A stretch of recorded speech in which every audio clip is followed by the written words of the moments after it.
Hello, English students. Welcome to your English class number 14, intermediate level. Alright, então nós temos essa matéria aqui, bastante coisa interessante hoje. Vamos começar com essa pergunta. Have you ever? Muito bem. Have you ever significa você já.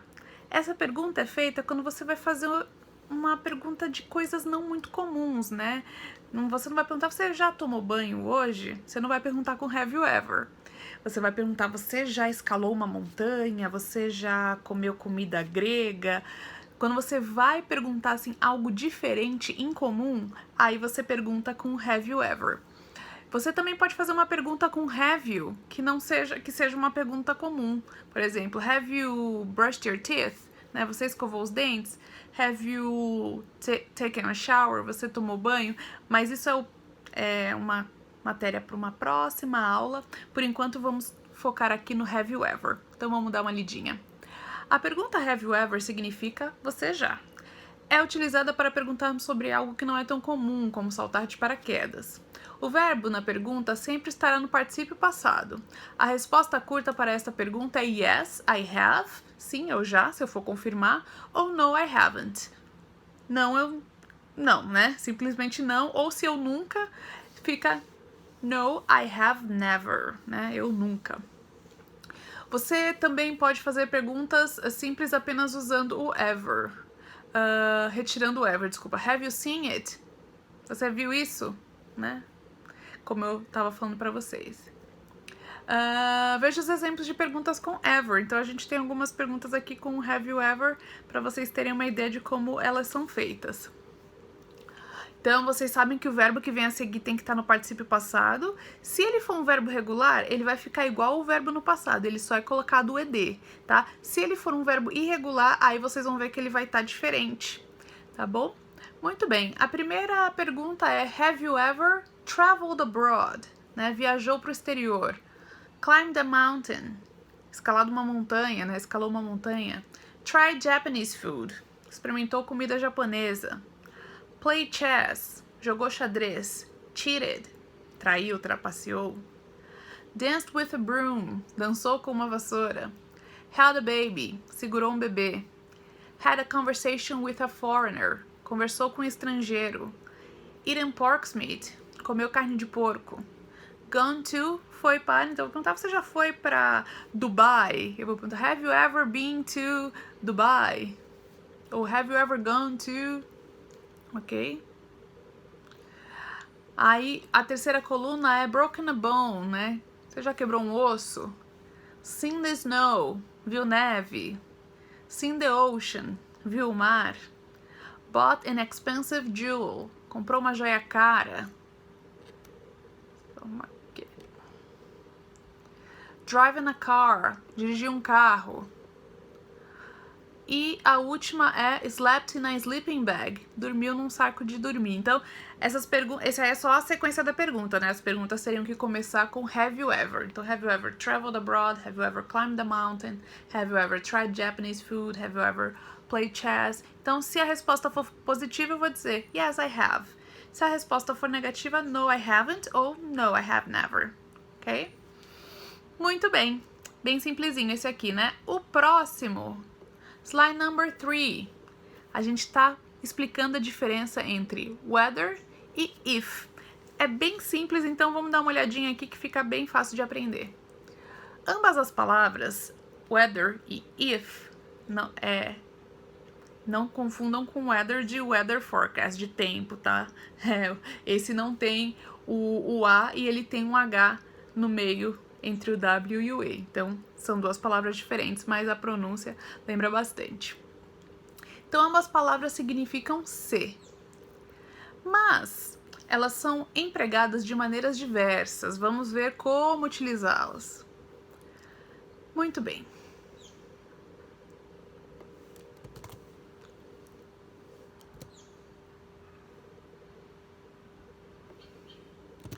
Perfeito. Vamos ver aqui primeiro quando a gente usa o if, né? Use if quando você tiver uma sentença condicional, uma sentença que só pode acontecer após uma ação específica, ou em uma frase que expressa dúvida. Então, nós temos 2 exemplos aqui. We don't know if they will show up. Então, é uma frase que expressa dúvida. Nós não sabemos se eles vão aparecer. We don't know if they gonna show up. If they will show up. Exemplo número 2.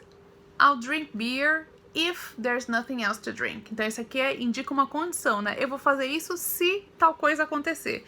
Então, aqui fala, eu beberei cerveja se não tiver outra coisa para beber, se não tiver outra opção. Aí o whether a gente usa quando tem 2 opções a serem escolhidas. Eu falo isso ou isso. Exemplo, I don't know whether I should study or going to the gym. Então eu tô na dúvida, né? Eu não sei se eu faço uma coisa ou outra, eu não sei se eu estudo ou vou à academia. Então esse se, aí já fica o whether quando eu tenho 2 opções, ok? Muito bem, esse é bem simples também, né? É só mesmo questão de informação para vocês saberem empregar da maneira correta quando forem formar as frases, tá? Continuando. Maravilha, agora nós temos um texto aqui bem interessante sobre viagem e esse texto foi retirado de um site muito interessante que se chama British Council. Então eles têm várias matérias lá e algumas das matérias das minhas aulas eu tô retirando de lá e é bem legal. Então vocês vão ver algumas matérias desse site e eu vou sempre informar de onde eu tô retirando, tá?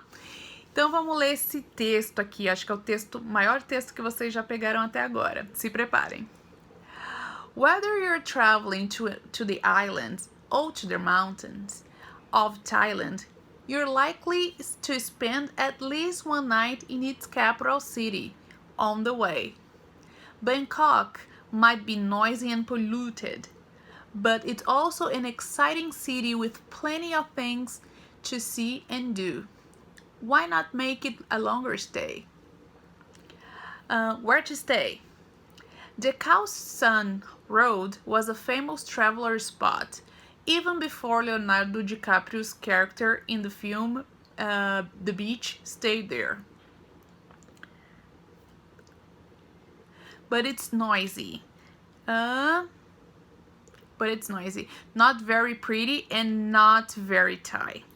For something more authentic, Phra Kanong offers an alternative place to stay, with its fantastic street markets where everyday Bangkok people eat, work, and live.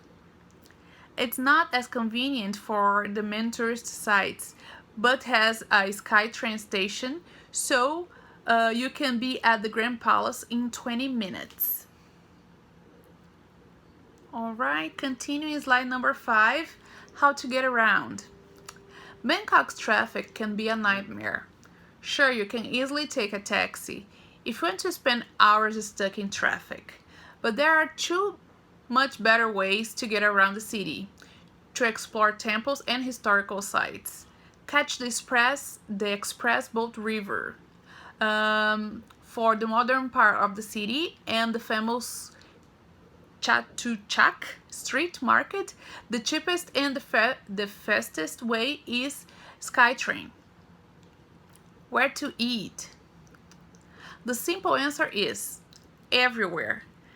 Thai street food is among the best in the world, and for around $5 you can eat a delicious meal.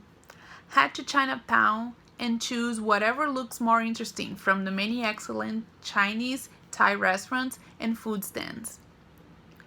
What to do?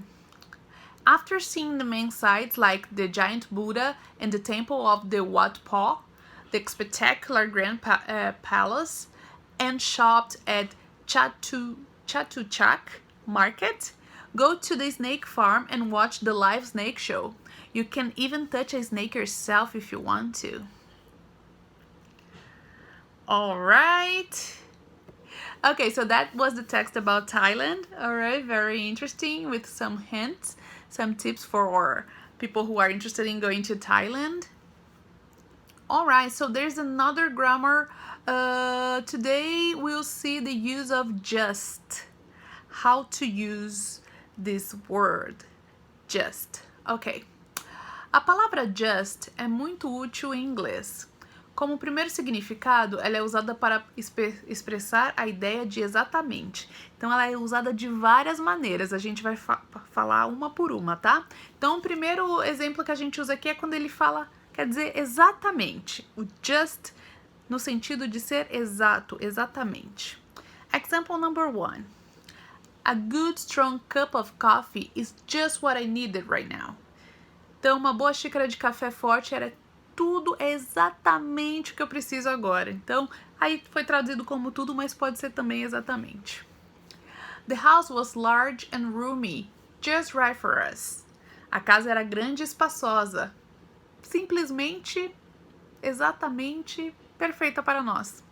Aqui a gente não usou a tradução, né, porque não é necessária, mas seria no sentido de exatamente. Exemplo número 3. She looks just like her mother. Ela é igualzinha à mãe dela. Ela aparenta igual à mãe dela. Então, just like her mother, igualzinha à mãe. É assim como a gente traduz essa frase.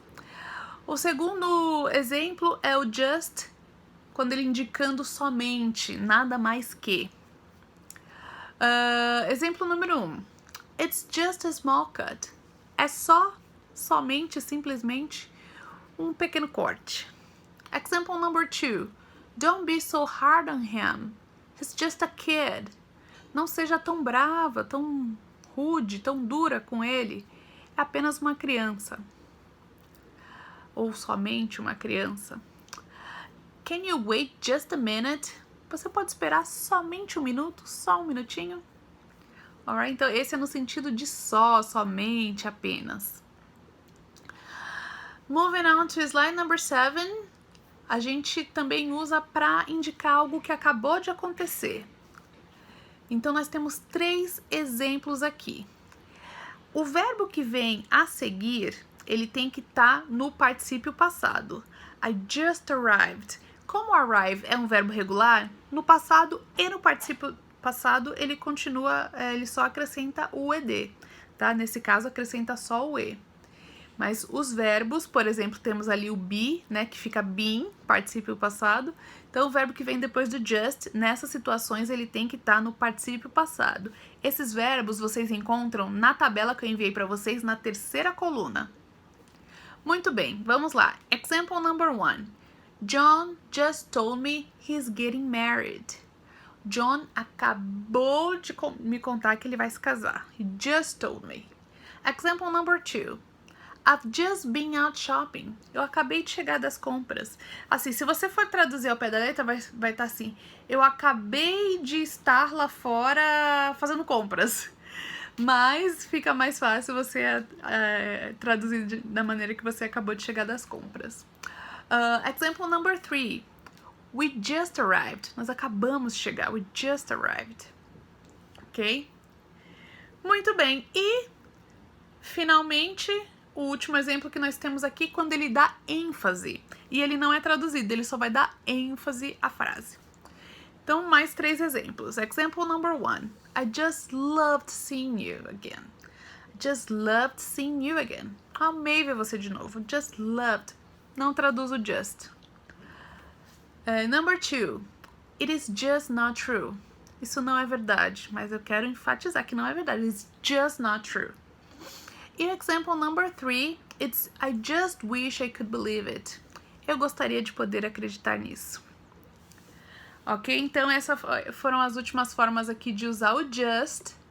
Seguindo em frente, moving on, slide number 8. Aí nós temos um vocabulário aqui dessa aula, né? Que vamos falar sobre carros e trânsito, né? Cars and traffic vocabulary.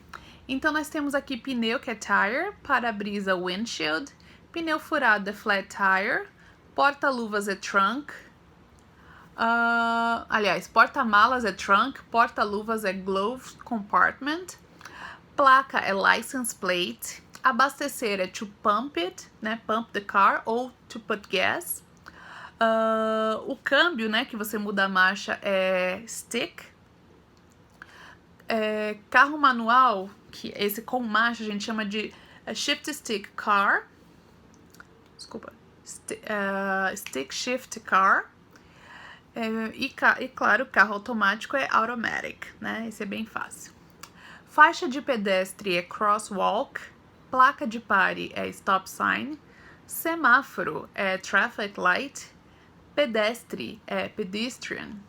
Acostamento é shoulder, igual ombro, né? Acostamento se chama.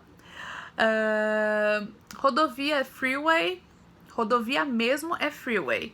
Você vai ver alguns lugares que tem highway, né? Que muita gente acaba achando que é o nome das rodovias. Mas highway é só uma estrada que você pode andar numa velocidade um pouco maior. Quando é uma rodovia mesmo que atravessa estados, aí ela é chamada de freeway. Ponto de ônibus é bus stop e ponte é bridge, ok? Então só algumas diquinhas, alguns nomezinhos aí para vocês aprenderem sobre carros e sobre coisas que vocês veem no trânsito. E aí nós temos um vídeo, né, sobre viagens, um vídeo bem simplesinho, algumas traduções aqui para ajudar vocês a entenderem. E no final tem uma observação falando que ônibus, não, essa palavra não tem no vídeo, mas fala que ônibus que fazem transfer, né? Tipo, o ônibus que pega você no aeroporto, te leva pro hotel, vai te levar para um passeio turístico. Nos Estados Unidos eles são chamados de shuttles, ok? Muito bem, gente, então por hoje é isso. Espero que vocês tenham gostado e nos encontramos na aula ao vivo. Tchau, tchau!